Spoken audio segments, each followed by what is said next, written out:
The same thing. Same thing as well. Now, If one dies before making up their fast and they were able to, are they held accountable?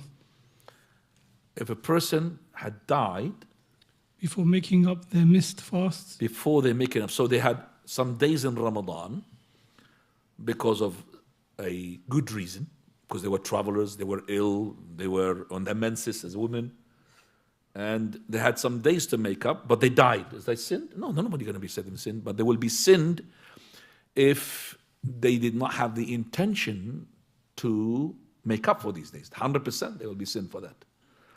Are they going to be sinned for postponing? Like, for example, they had an opportunity to fast. Days passed, month passed, 2 months passed. They had the intention to do it, but they are lazy, they're pushing it forward. Then this will may be punished. Because Allah Azza wa Jalla said, وَسَارِعُوا hasten إِلَى مَغْفِرَةٍ مِّن رَبِّكُمْ to the forgiveness of your Lord. And this is against the musara. You are being slow. So you have to be fulfilling your obligation. So soon as the Ramadan is finished, and you have days, okay, you postpone one because you had some guests and all of that. But how long?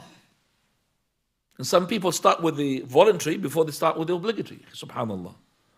Finish your obligatory, then start with your voluntary. Finish your obligatory, don't start with your voluntary before your obligatory. Wallahu ta'ala alam. Okay, Khwani. What time is it then?